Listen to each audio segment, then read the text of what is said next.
నమస్కారం. మీరు ఈరోజు ఏ పేపర్లో చూసినా హెడ్లైన్స్ భాషా సినిమాల రజనీకాంత్ లెక్క కేటీఆర్ గారు ప్రతి న్యూస్ పేపర్లో ఆటోలకు వెళ్ళి కనపడుతుండు. ఇది కొత్త అవతారం. కేటీఆర్ గారిది జూబ్లీహిల్స్ ఎన్నికల నేపథ్యంలో భాషా సినిమాల రజనీకాంత్ లెక్క నేను ఆటో వాణ్ణి, న్యాయమైన వాణ్ణి, అందరికీ సొంత వాణ్ణి, నేను తప్పంటే తప్పు, నేను ఒప్పంటే ఒప్పు, నేను ఏది మాట్లాడితే అదే కరెక్టు, నాకు ఏది నచ్చకపోతే అదే రాంగ్ అని చెప్పి భాషా సినిమాలో ఏదైతే రజనీకాంత్ పాట పాడతాడు కదా ఆటో జానీ, అట్లా నిన్న కేటీఆర్ గారు కొత్త అవతారం ఎత్తింది. ఆటో వర్కర్ల సంక్షేమం కోసం, ఆటో వర్కర్లకు ఇచ్చినటువంటి వాగ్దానాలు నెరవేర్చలేదని, జూబ్లీహిల్స్లో ఎన్నికలలో ఏమన్నా ఆటో వల్ల ఓట్లుంటే తీసుకుందామని కకృతితోటి 10 ఏళ్ల పాలనలో ఒక్కరోజు కూడా బెంజ్ కార్, ఆడి కారు విండో కూడా దింపకుండా పక్కన పోయే ఆటో వాళ్ళని ఎప్పుడైనా చూసిండో చూడలేదో నాకు డౌటే. రింగ్ రోడ్డు మీద రప్పరప్ప తిరిగి రింగ్ రోడ్ చుట్టూ ఫామ్ హౌజులు కట్టుకోవాల్సినటువంటి పరిస్థితుల్లో వాళ్ళు అధికారం చెలాయించి ఇవాళ ఎన్నికలు వచ్చినాయని చెప్పి నడి రోడ్డు జూబ్లీహిల్స్ చౌరస్తాల చెక్ పోస్ట్ కాడ పోయి ఆటోలను ఆపి ఆటోలు ఎక్కి ఈ డ్రామా ప్రదర్శన నడిపిస్తారు. నేను మీకు కూడా ఆ స్టాటిస్టిక్స్ పంపిస్తా. నీ దగ్గర ఒక స్టాటిస్టిక్స్ ఉన్నాయి. వీళ్ళ హయాంలో 2014 నుంచి 2023 దాకా కేవలం ఆటో వాళ్ళ మీద 42,71,27,000 రూపాయల చాలాన్లు విధించారు. 42,71,27,000 జిల్లా వైజ్గా మీకు పంపిస్తా డేటా. మా గాంధీ భవన్ నుంచి పిఆర్ఓ గారు పంపిస్తారు. ఆ డేటా మీకు రిలీజ్ చేస్తా. ఎందుకంటే వీళ్ళ హయాంలో ఆటో వాళ్ళకి ఏం చేసిరో తెలియదు కానీ 42 కోట్ల రూపాయల చిల్లర అంటే 43 కోట్లు అనుకోరాదండి. 70 లక్షలు అంటే 43 కోట్ల రూపాయలు ఆటో వాళ్ళ మీద బతుకు తెరువు కోసం ఆటో నడుపుకుంటోళ్ళ దగ్గరనే వీళ్ళు వసూలు చేసిర్రంటే ఇక వీళ్ళ గొప్పతనం గురించి మనం ఇలా చెప్పాల్సిన అవసరం లేదు. ఎన్నికలు వచ్చినాయి కదా అని చెప్పి ఇక మేము ఎప్పుడు మాకు తెలివితేటలు లేవు. ఇక మీకే తెలివితేటలు ఉన్నాయి కేటీఆర్ గారు.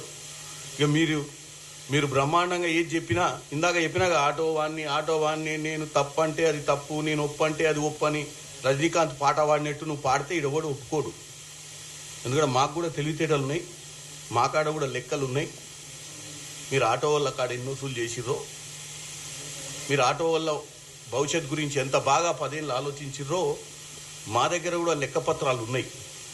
ఇక మేమేం మాట్లాడమని హైదరాబాద్ నగరానికి మీరు పోయిన తర్వాత ఇప్పటి వరకు హైదరాబాద్ నగరంలో రాత్రి లైట్లు వెలుగుతలేనట్టుగా, హైదరాబాద్ నగరంలో మంచినీళ్ళు వస్తలేనట్టుగా, హైదరాబాద్ నగరంలో ప్రజలు మొత్తం ఆగపోయినట్టుగా జూబ్లీహిల్స్ ఎన్నికలను దృష్టిలో పెట్టుకొని ఆ తీరుగా ప్రచారం చేసే ప్రయత్నం మీరు చేస్తుర్రు.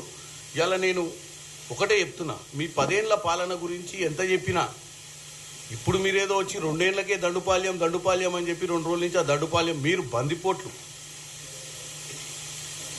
బందిపోట్లు ఇవాళ జూబ్లీహిల్స్ ఎన్నికలు వచ్చినాయని చెప్పి బందిపోటు దొంగలంతా బుద్ధిమంతులుగా తయారైనట్లు మాట్లాడుతున్నారు. మీరు 10 ఏళ్ళు తెలంగాణ ప్రజలను హరిగోస పెట్టి ఇప్పుడు అవతార పురుషుల లెక్క మీరు యాక్టింగ్ చేస్తున్నట్టు తెలంగాణ ప్రజలు చూస్తలేరు.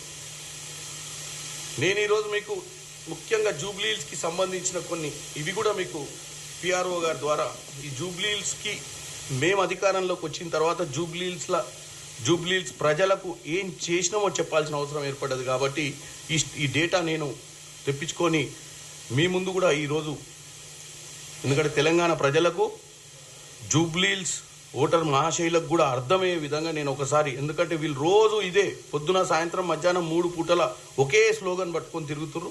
ఈరోజు క్లారిఫికేషన్ ఇవ్వాల్సిన అవసరం ఉంది. కాబట్టి ఈ ఎన్నికల సమయం ఈ 10 రోజులే ఉంది. కొన్ని ఇంపార్టెంట్ డేటా ఒక 5 మినిట్స్లో నేను ఇటు జూబ్లీహిల్స్ నియోజకవర్గంలో ఏం చేసినాం, హైదరాబాద్ జిహెచ్ఎంసీ ఏరియాల అభివృద్ధి కార్యక్రమాలు ఏం చేసినామని ఒక చిన్న బ్రీఫింగ్ ఇవ్వాలి తలుచుకున్నా. సో ఆ డేటాను కూడా మీకు నేను ఫార్వర్డ్ చేస్తాను, ఎందుకంటే మీకు దాంట్లో యాక్చువల్ ఫిగర్స్ వస్తాయి. ఎందుకంటే నేను చదువుకుంటూ వెళ్తా వీటిని. అయితే జూబ్లీహిల్స్ నియోజకవర్గంలో ప్రజాప్రభుత్వం 2023 డిసెంబర్ నుంచి 2025 అక్టోబర్ వరకు గృహజ్యోతి 200 యూనిట్ లోపు గృహ వినియోగదారులకు ఉచిత విద్యుత్తు ఏదైతే మేము ఇస్తున్నామో జూబ్లీహిల్స్ నియోజకవర్గంలోనే 25,925 కుటుంబాలకు 12.29 కోట్ల బిల్లులు చెల్లించడం ప్రభుత్వం తరపున 11 కోట్ల ఖర్చుతోటి కొత్త పవర్ ట్రాన్స్ఫార్మర్లు, డిస్ట్రిబ్యూషన్ ట్రాన్స్ఫారాలు, 11 కేవీ ఫీడర్లు, దాదాపు 13 కిలోమీటర్ల మేరకు ఎల్టీ లైను ఆధునీకరణ పనులు చేపట్టినాం. ఈ జూబ్లీహిల్స్ నియోజకవర్గంలో 162 కోట్లతోటి అండర్ గ్రౌండ్ విద్యుత్ లైన్ వేయాలని ప్రతిపాదన ఆల్రెడీ సిద్ధం చేసింది జిహెచ్ఎంసి. ఇకపోతే మహాలక్ష్మి మహిళలపై వంటింటి ఆర్థిక భారాన్ని తగ్గించేందుకు 500కే సిలిండర్ ప్రభుత్వం అందిస్తుంది. మొత్తం హైదరాబాద్ నగరంలో 2,60,000 కుటుంబాలకు గ్యాస్ సిలిండర్లు లబ్ధి పొందుతుంటే అంటే 40 కోట్ల సబ్సిడీ ప్రభుత్వం చెల్లిస్తుంది హైదరాబాద్లో. జూబ్లీహిల్స్ నియోజకవర్గానికి సంబంధించి 19,658 కుటుంబాలకు 1,14,206 గ్యాస్ సిలిండర్ల సరఫరా చేసింది. అందుకు ప్రభుత్వం 3.6 అంటే 3,60,00,000 రూపాయలు చెల్లించింది. మహిళలకు ఆర్టీసీ బస్సు ఉచిత ప్రయాణం ఇవాళ వాళ్ళు వచ్చి రోడ్ల మీద పడి మహిళల మీద మరి వీళ్ళకి ఏం ద్వేషమో, ఎందుకంటే వాళ్ళ ఇంట్లో కవితను చూస్తే కూడా అర్థమవుతుంది. వీళ్ళకి మహిళల మీదనే ప్రత్యేకమైన ద్వేషం ఉన్నట్టుంది. ఇవాళ ఆటో వాళ్ళను రెచ్చగొట్టడానికి ఆర్టీసీ బస్సులను మహిళలకు ఉచితం వేయడం వల్ల ఆటో వాళ్ళకు అన్యాయం జరిగిందని ప్రాపగాండా చేస్తారు. అంతకుముందు మెట్రో విషయంలో కూడా చేశారు. నేను ఒకటే చెప్పదలుచుకున్న, వీళ్ళకు బస్సులో ప్రయాణించే వాళ్ళు ఒక సిటీ నుంచి ఇంకొక సిటీకి బస్సులో ప్రయాణించడం, ఒక గమ్యం నుంచి ఒక గమ్యం పోతారు. ఇంటి ముందుకు వచ్చి ఆటోలు ఎక్కించుకొని పోతే ఇంకొక ఇంటి దగ్గరికి పోవాలన్నా, ఏదైనా గల్లీలకు పోవాలన్నా, ఎక్కడన్నా బస్సు ప్రయాణం లేని దగ్గరికి పోవాలంటే ఆటోలు తీసుకుపోతాయి. ఎంత వ్యత్యాసం ఉంటుండొచ్చు ఆటోలకు ఈరోజు వ్యాపారానికి, ఉచిత బస్సుకు చెప్పండి.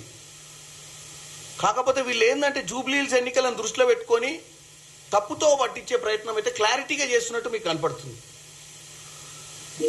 ఆర్టీసీ బస్సులో ఉచిత ప్రయాణానికి ప్రజాప్రభుత్వం అధికారం చేపట్టిన వెంటనే ఈ పథకాన్ని అమలు చేస్తే ఇప్పటి వరకు 1 కోటి మందికి పైగా మహిళలు హైదరాబాద్ నగరంలో 1,06,00,000 మంది జీరో టికెట్లు 1,06,00,000 జీరో టికెట్లు కొట్టడం జరిగింది. హైదరాబాద్ జంట నగర పరిధిలోనే మహిళలకు దాదాపు 2,410 కోట్ల రూపాయలు ఇలా సేవింగ్ చేసినాం. ఎవరికి చేసినామండి? మేము మహిళలకే కదా. ఒక్కొక్క కుటుంబానికి 4-5 వేల రూపాయలు ఈరోజు ఆర్థిక భారం తగ్గినట్టే కదా మేము వచ్చిన హయాంలోకి వచ్చిన తర్వాత. ఎవరి కోసం? మంచి కోసమే కదా చేసింది. మహిళలను ఇండివిజువాలిటీ పెంచాలని, మహిళలు ఎవరి మీద డిపెండ్ కావద్దనే కదా ఇటువంటి కార్యక్రమాలని తీసుకుంది మేము. ఇకపోతే వాళ్ళ హయాంలో ఏ రోజు కొత్త రేషన్ కార్డు ఇచ్చిన దాఖలాలు లేవు. ఇవాళ వాళ్ళు వచ్చి కుటుంబ సభ్యులు అందరూ వచ్చి బీఆర్ఎస్ పార్టీ నుంచి మా మీద ఏడుపులు తప్ప అసలు ఎట్లా చెప్తున్నారు అంటే ఈ 2 ఏళ్లలో అసలు ఏ సెక్రటేరియట్లో ఏం చేయలేదు, ₹1 పని కూడా జరగలేదని చెప్పే ప్రయత్నం చేస్తున్నారు హైదరాబాద్ సిటీకి. మేము పోయిన తర్వాత హైదరాబాద్ సిటీ మొత్తం చీకట్లనే బతుకుతుందనే విధంగా మాట్లాడుతున్నారు. కొత్త రేషన్ కార్డులు 10 ఏళ్ల తర్వాత రాష్ట్రం అంతటా పేదలందరికీ రేషన్ కార్డులు ఇవ్వాలన్న ఆలోచనతో జూబ్లీహిల్స్ నియోజకవర్గంలోనే 14,197 కొత్త రేషన్ కార్డులు జారీ చేశారు. జూబ్లీహిల్స్ నియోజకవర్గంలో ఇప్పటికి ఉన్న రేషన్ కార్డులు అదనంగా కొత్త రేషన్ కార్డులు ఇవ్వడంతో పాటు ఇప్పటికే ఉన్న రేషన్ కార్డులు అదనంగా 8,120 మంది పేర్లను కూడా కొత్తగా నమోదు చేశారు. మరి ఇది జూబ్లీహిల్స్ ప్రజలకు మంచి చేసినట్టు కాదా? మీ హయాంలో మీరు చేయండి, మేము చేసిందే కదా. సన్న బియ్యం పంపిణీ ఇక మీకు తెలియంది ఏం లేదు. ఇవాళ పేదోళ్ళు సన్న బియ్యం తింటున్నారు అంటే అది కేవలం కాంగ్రెస్ పార్టీ అధికారంలోకి వచ్చిన తర్వాతనే. మరి మిగులు రాష్ట్రానికి ముఖ్యమంత్రిగా ఉన్న కేసీఆర్ 10 సంవత్సరాలల్లా 8 లక్షలు అప్పైనటువంటి రాష్ట్రానికి నెలకు 8,000 కోట్లు వడ్డీ కడుతున్నా పేదల సంక్షేమం గురించి ఆలోచిస్తున్నటువంటి కాంగ్రెస్ పార్టీ ఇలా పేదలు సన్నబియ్యం తినాలే, పండగ రోజు 30 రూపాయలకో 50 రూపాయలకో సన్నబియ్యం కొట్టుకొని ఆ ఒక్కరోజు తిని ఆనందపడే ప్రజలను ఇవాళ సన్నబియ్యం ఇవ్వాలన్న ఆలోచన వచ్చింది ఎవరికి? మరి ఇవాళ దెబ్బలు దరుచుకొని రోడ్ల మీద తిరుగుతున్నారు. ఏ రోజన్నా మీరు ఈ ఆలోచన మీకు వచ్చిందా? బ్రహ్మాండంగా లక్షల కోట్లు పెట్టి కాళేశ్వరం కట్టినాం, లక్షల కోట్లు పెట్టినాం. తెలంగాణ మొత్తం మా హయాంలోనే బాగుపడ్డది. తెలంగాణలో మేము అసలు తెలంగాణలో నీళ్లు నిధులు నియామకాలతో వచ్చిన తెలంగాణలో మా హయాంలో జరిగిందంతా కూడా కుంటుపడిపోతుందని చెప్పి లబోదిబో మొత్తుకుంటారు కదా. ఇవాళ సన్నబియ్యం విషయానికి వస్తే జూబ్లీహిల్స్ నియోజకవర్గంలో 23,311 క్వింటాల సన్నబియ్యం పంపిణీ చేస్తున్నాం. మరి ఈ బిడ్డలు తింటారు ఇవాళ? జూబ్లీహిల్స్లే తింటారు కదా పేదలు. మరి ఎవరి ద్వారా తింటారు? ఎవరి హయాంలో చేస్తే తింటారు? మేము అనుకుంటేనే కదా, మేము చెయ్యాలనుకుంటేనే కదా ఈ మంచి జరిగింది. మరి ఇవన్నీ వాళ్ళ దృష్టికి రావా? ఇవన్నీ ప్రజలకు తెలుసు. అందుకే నేను పదే పదే చెప్తున్నా, మీరు ఈరోజు మాట్లాడి మీడియా ముందు మాట్లాడినంత మాత్రాన జూబ్లీహిల్స్ ఎన్నికలలో మీరు గెలుస్తారు అనుకోకండి. నేను చెప్పే ప్రతి ఇష్యూ కూడా ఈరోజు జూబ్లీహిల్స్ ఎన్నికలలో ఉన్నటువంటి ప్రజలకు సంబంధించిన ఇష్యూనే. ఇంద్రమ్మ ఆసరా పెన్షన్లు ప్రతి నెల వృద్ధులకు, వితంతులకు, దివ్యాంగులకు, డయాలసిస్ పేషెంట్లకు ప్రభుత్వం ఆసరా పెన్షన్లు పంపిణీ చేస్తుంది. జూబ్లీహిల్స్ నియోజకవర్గంలో 11,328 మంది లబ్ధిదారులకు ఈ పెన్షన్లు అందుకుంటారు. మరి ఈ ప్రభుత్వం ప్రజాపాలన ప్రభుత్వమే కదా ఇచ్చింది. మరి ఇవాళ జూబ్లీహిల్స్ ఉన్న ప్రజలు గమనించాలి కదా, ఇవన్నీ ఏ హయాంలో వచ్చినాయి? రాష్ట్రం అప్పుల పాలైనా మేము చేతులు ఎత్తలే వాళ్ళు అంటున్నట్టు. వాళ్ళు దోచుకొని కుక్కలు జింపిన ఇస్తారాకుని చేసిపోయారు తెలంగాణను. హైదరాబాద్ సిటీని న్యూయార్క్ సిటీ చేస్తామని చెప్పి అబద్ధాలు చెప్పిపోయారు. ఇక మేము వచ్చినాం, తెలంగాణ తెచ్చినాం, ఇక చూసుకోరని చెప్పిన కేసీఆర్ ఎటుపోయిండు? ఇవాళ జూబ్లీహిల్స్ ఎన్నికలు ఉన్నాయని చెప్పి వీళ్ళంతా రోడ్ల మీద వచ్చి మాట్లాడితే ప్రజలు నమ్మొద్దని చెప్పి తెలియజేస్తున్నా. ఇక పోతే జూబ్లీహిల్స్ నియోజకవర్గంలో స్పెషల్ డెవలప్మెంట్ ఫండ్ కింద 5,51,00,000 రోడ్డు నిర్మాణం, మౌలిక వసతుల సదుపాయ వివిధ దశల్లో ఉన్నాయి, నడుస్తున్నాయి పనులు. జూబ్లీహిల్స్ నియోజకవర్గం వరకే చెప్తున్నా నేను. డ్రింకింగ్ వాటర్, సీవరేజ్ జూబ్లీహిల్స్ నియోజకవర్గంలో నల్లా నీటి సరఫరాను అన్ని ప్రాంతాలకు క్రమం తప్పకుండా అందించే పనులు ప్రభుత్వం చేపడుతుంది.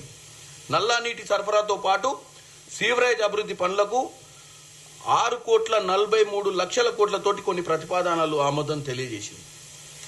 ఇవన్నీ జూబ్లీహిల్స్ పనులు ఈ 1.5-2 సంవత్సరాలల్లో కాంగ్రెస్ పార్టీ హయాంలో జరిగినటువంటి అభివృద్ధి పనులు. ఇక హైదరాబాద్ నగరానికి సంబంధించినవి కూడా చెప్తా. నాలా అభివృద్ధి కార్యక్రమంలో ఫేజ్ 1, ఫేజ్ 2లో 5,135 కోట్ల రూపాయలు ఖర్చు పెట్టింది కాంగ్రెస్ ప్రభుత్వం ప్రజాపాలన వచ్చిన తర్వాత. చెరువులు అభివృద్ధికి వస్తే గ్రేటర్ హైదరాబాద్ వ్యాప్తంగా 184 చెరువులు ఉండగా 253 కోట్ల రూపాయలతోటి తూములు, ఆ చెరువుల చుట్టూన్న కట్టలను బలోపేతం చేయడం జరిగింది. మురుగునీటి మళ్లింపు, ఫెన్సింగ్ తదితర పనుల కోసం 107 కోట్ల రూపాయలను కాంగ్రెస్ ప్రభుత్వం వెచ్చించి 118 పనులను పూర్తి చేసింది ఈ డబ్బులతోటి, 107 కోట్లతోటి. ఈ మురుగునీటికి సమస్య ఉన్న ప్రాంతాలలో. సో మురికివాడల అభివృద్ధి గురించి కూడా చెప్తా. ఇందిరా క్రాంతి పథకం ద్వారా మహిళలకు మైక్రో ఎంటర్ప్రైజెస్ కల్పించి ఆర్థిక ఎదుగుదల కోసం 30 సర్కిళ్లలో రూపాయలు 410 కోట్లతోటి 7,000 ఎంటర్ప్రైజెస్ని ఏర్పాటు చేసే లక్ష్యంగా గ్రూప్ ఎంటర్ప్రైజెస్ విభాగంలో 1000 గ్రూపులకు ఒక్కొక్క గ్రూపుకు సుమారు 20 లక్షల రూపాయల ఆర్థిక సాయం అందించింది. ఇప్పటి వరకు 648 గ్రూపులకు 49.17 అంటే 49,17 లక్షల రూపాయల ఆర్థిక సాయం అందించిన. 2025లో ఇప్పటి వరకు 95 గ్రూపులకు 5,28 లక్షల ఆర్థిక సాయాన్ని కూడా అందించాం. 6,000 వ్యక్తిగత, ఇందాక చెప్పింది గ్రూపులు, 6,000 వ్యక్తిగత ఎంటర్ప్రైజెస్కు వ్యక్తిగతంగా ఉన్న వాళ్ళ కోసం ఒక్కొక్కరికి 3,50,000 రూపాయలతోటి సాయం చేయడం జరిగింది. ఇలా చెప్పుకుంటూ పోతే వడ్డీ లేని రుణాలు గ్రేటర్ హైదరాబాద్ వ్యాప్తంగా 33,116 మంది స్వయం సహాయక సంఘాలకు 39,85,00,000 వడ్డీ లేని రుణాలు ఇవ్వడం జరిగింది. దీంట్లో 3,31,160 మంది లబ్ధిదారులు ఉన్నారు. ఇక టౌన్ ప్లానింగ్ విషయానికి వస్తే మాస్టర్ ప్లాన్ ద్వారా వ్యూహాత్మక రోడ్ల అభివృద్ధి కార్యక్రమం కింద గ్రేటర్ పరిధిలో రోడ్ల విస్తరణ కార్యక్రమాలు చేపట్టాం. గత ఏడాది 200 కోట్ల ప్రభుత్వ నిధులతో డబీర్పూరా పిఎస్ నుంచి నాగబోలి వరకు, షేక్ ఫయీజ్ కమాన్ నుండి డబీర్పుర ఫ్లైఓవర్ వరకు, బడా బజార్ నుండి భవానీ నగర్ శాస్త్రీపురం కూడలి నుండి ఫలక్నామా బస్ డిపో వరకు చేపట్టిన రోడ్ల విస్తరణ పనులు పురోగతిలో ఉన్నాయి. 200 కోట్లతోటి నేను చెప్పిన రోడ్లు. 2024 సంవత్సరంలో 833 ఇందాక చెప్పింది 2025 ఇప్పుడు 2024 సంవత్సరంలో 833 కోట్లతోటి నగరంలో 3 పోలీస్ కమిషనరేట్ల పరిధిలో రద్దీని తగ్గించేందుకు 90 కూడళ్లు అభివృద్ధి చేసినాం. హెచ్సిటీ హైదరాబాద్ను అంతర్జాతీయ నగరంగా తీర్చిదిద్దే నేపథ్యంలో రవాణా వ్యవస్థను మెరుగుపరిచేందుకు హెచ్సిటీ ద్వారా 7,032 కోట్ల వ్యయంతో 47 ఫ్లైఓవర్లు, ఆర్ఓబీలు 10 రోడ్డు విస్తరణను కలిపి 38 ప్రధాన ప్రాజెక్టులు చేపట్టినాం. టెండర్ ప్రక్రియ పూర్తి చేసుకొని ఇప్పటికే కొన్ని పనులు స్టార్ట్ అయినాయి. గతంలో ఎస్ఆర్డిపి ద్వారా చేపట్టిన 42 పనులలో 37 పనులు పూర్తి చేసినాం. మిగతా 5 పనులు వచ్చే ఏడాదికల్లా పూర్తి చేస్తాం. ఇక ఇంజనీరింగ్ మెయింటెనెన్స్కి సంబంధించి జిహెచ్ఎంసి ఇంజనీరింగ్ విభాగం ద్వారా మౌలిక సదుపాయాల కల్పన దోహదపడుతుంది. 24-25 ఆర్థిక సంవత్సరంలో 2,669 కోట్ల వ్యయంతో 10,154 వివిధ రకాల పనులు చేపట్టగా 11,065.81 కోట్ల వ్యయంతో ఈ టోటల్గా ఏదైతే 10,114 వివిధ రకాల పనులల్లా 2,669 కోట్లతోటి ఏదైతే మేము అప్రూవ్ చేసినామో దాంట్లో 11,165.8 అంటే 11,65.81 కోట్ల వ్యయంతో 5,362 పనులు పూర్తి అయినాయి అవుట్ ఆఫ్ 10,154. సో ఇవి ఇంజనీరింగ్ మెయింటెనెన్స్ డిపార్ట్మెంట్కి సంబంధించి. ఈ స్టాటిస్టిక్స్ అన్నీ కూడా నేను మీడియాకి రిలీజ్ చేస్తా. ఎందుకంటే రేపు బీఆర్ఎస్ ప్రభుత్వం ఎందుకు ఏమిటి అని అడిగే లోపు ఇవన్నీ కూడా వాళ్ళకు కూడా ఉండాలి కదా. రేపు వాళ్ళు కూడా ఇవి తీసుకొచ్చింది నేను ప్రాపర్గా గ్రౌండ్ వర్క్ చేసే పట్టుకొచ్చిన. ఎందుకంటే వీళ్ళు అసలు హైదరాబాద్ నగరంలో ఏం జరగలేదనే చెప్తున్నారు కదా. కాబట్టి ఒక్కొక్కటి తీసుకొచ్చి మీ ముందు పెడతారు. నగరంలో రోడ్ల అభివృద్ధికి జిహెచ్ఎంసి పెద్దపీట వేసింది. 24-25లో 1,046.91 కోట్ల వ్యయంతో 3,806 రోడ్ల పనులు చేపట్టింది. 485.05 కోట్లతో ఖర్చుతోటి 1680 రోడ్ల పనులు పూర్తయి మిగతా పనులు పురోగతిలో ఉన్నాయి. టోటల్గా 2024లో ఎంత ఖర్చు పెట్టాలనుకున్నాం, ఎంత కంప్లీట్ అయిందని. వాటర్ లాగింగ్ పాయింట్లు ₹14 కోట్ల వ్యయంతో వాటర్ లాగింగ్ నివారణకు 11 భూగర్భ సంపులు నిర్మాణ పనులు చేపట్టాం. తద్వారా ట్రాఫిక్ ఇబ్బందులు నివారించడం జరిగింది. హెచ్ఎండిఏ 150 కోట్ల వ్యయంతో 195 పనులు గాను 124.65 కోట్ల మేర 116 పనులు కంప్లీట్ చేయడం జరిగింది already. Desilting, storm watering, drain, ఎందుకంటే ఇవన్నీ కూడా చాలా ఉన్నాయి. ఈ డాక్యుమెంట్ మొత్తం కూడా నేను ఇప్పుడు ప్రెస్ మీట్లు ఇవన్నీ చదవడం కంటే మీకు ఓపెన్గా ఈ డాక్యుమెంట్ని ఫార్వర్డ్ చేస్తా. నేను ఎందుకు ఇది ఓపెన్గా పెడుతున్నా అంటే ఈరోజు ఎన్నికల సమయంలో కేవలం కాంగ్రెస్ పార్టీ పైన దుష్ప్రచారం చేయాలన్న ఒక ఆలోచనతోటి బీఆర్ఎస్ పార్టీ ఏదైతే ప్రజల ముందుకు వచ్చి మా హయాం అని చెప్పుకుంటా ఇక ఈ హయాం అయిపోయింది. హయాం అయిపోయినాక ప్రజలు 2 సార్లు వాళ్ళకి ఇచ్చిన తీర్పు, ఇంటికి ఫామ్ హౌస్ దాకా వదిలిపెట్టించిన తీర్పే కాకుండా 23 తీర్పు, పార్లమెంట్ ఎన్నికల తీర్పుల గుండుసున్నా, కంటోన్మెంట్ ఎన్నికలల్లో డిపాజిట్ కోల్పోయారు. ఇప్పుడు జూబ్లీహిల్స్ ఎన్నికలలో ఎట్టి పరిస్థితుల్లో గెలవాలన్న ఒక తాపత్రయం, ఈ ఎన్నికతోటి వాళ్ళ పార్టీ భూస్థాపితమయ్యే పరిస్థితి ఉంది. కాబట్టి దీన్ని కాపాడుకోనికి రోజు చెప్పని అబంధం లేదు. మరి తెలంగాణ ప్రజలు మర్చిపోయారు అనుకుంటుర్రో, మిగులు రాష్ట్రంగా ఉన్న తెలంగాణ రాష్ట్రాన్ని ఎట్లా దోపిడీ చేసుకుపోయారో మీ గురించి తెలంగాణ ప్రజలకు తెలియంది కాదు. మీ హయాంలో ఏం చేసిరంటే మా హయాం, మీ హయాంలో రాజీవ్ గాంధీ ఇంటర్నేషనల్ ఎయిర్పోర్ట్ కట్టిర్రా? మీ హయాంలో ఓఆర్ఆర్ కట్టిర్రా? మీ హయాంలో ఏం కట్టిర్రు? మీ హయాంలో కమిషన్లు వచ్చే ప్రాజెక్టులు తప్ప ఏది కట్టలే. ఎక్కడ కమిషన్ వస్తే అక్కడ పనిచేసిర్రు. కాళేశ్వరం ప్రాజెక్టు మీద ఉన్న జాస మీకు దేని మీద లేదు. అదే 1,00,000 చిల్లర కోట్లను కనుక మీరు సరి అయిన విధంగా ఖర్చు పెట్టి ఉంటే దక్షిణ తెలంగాణలో కృష్ణా మీద ఉన్నటువంటి ప్రాజెక్టులు, అటు తుమ్మిడి అట్టి దగ్గర ప్రాణహిత చేవల ప్రాజెక్టు 2 కంప్లీట్ అయ్యి ఆ రాష్ట్రాన్ని సస్యశ్యామలం అయ్యేది. కానీ మీకు దాని మీద కూడా చిత్తశుద్ధి లేదు. ఏంద్రా అంటే మాటలు వచ్చు కదా, ఎట్లా పడితే అట్లా మాట్లాడితే నడుస్తుంది అని చెప్పి ప్రజలకు మళ్ళీ రోజు తప్పుడు ప్రచారం చేసి ప్రజల్ని తప్పుదో పట్టియాలని చూస్తుర్రు ఈ కేటీఆర్ కుటుంబ సభ్యులు. నేను ఒక్కటే చెప్తున్నా, ఈ రాష్ట్రానికి మీ వల్ల ఒరిగింది ఏం లేదు. మీ కుటుంబానికి మాత్రం బ్రహ్మాండంగా కలిసి వచ్చినట్టుగా మీరు వ్యవహారం చేసుకుర్రు, వ్యాపారం చేసుకుర్రు, ఉద్యోగాలు తెచ్చుకుర్రు తప్ప నీళ్లు, నిధులు, నియామకాలు, నీళ్లు కేసీఆర్ ఫామ్ హౌస్కు పోయినాయి, నిధులు కేటీఆర్ ఆస్తులు పెంచుకోనికైనాయి, నియామకాలు సంతోష్ రావుకి రాజ్యసభ, కవితకు ఎమ్మెల్సీ ఒకసారి, లోక్సభ ఒకసారి, కేటీఆర్కు అమెరికా నుంచి హైదరాబాద్ ఎయిర్పోర్ట్లో దిగంగానే ఎమ్మెల్యే, సిట్టింగ్ ఎమ్మెల్యేను అప్పటిదాకా సిట్టింగ్ ఇన్ఛార్జ్ను అప్పటిదాకా కాన్స్టిట్యున్సీని అట్టి పెట్టుకున్న వ్యక్తిని కాదని ఉద్యమకారుని మహేందర్ రెడ్డి గారిని పక్కన పెట్టి అప్పటికప్పుడు ఆయనకు బీఫామ్ ఇచ్చి 100 ఓట్లతోటి గెలిచి కేసీఆర్ మంత్రి పదవి తీసుకుంది. సో ఎవరికి న్యాయం జరిగింది ఇంట్లో? తెలంగాణ ప్రజలు ఒకసారి ఆలోచించాలి, ఎవరికి న్యాయం జరిగింది? అసలు కేసీఆర్ ఏం చెప్పిండు చెప్పండి. మేము అబద్ధాలే చెప్పాం, మేము చాలా గొప్ప. కేసీఆర్ ఏం చెప్పి ఉద్యమాలలోకి వచ్చిండు? 2002లో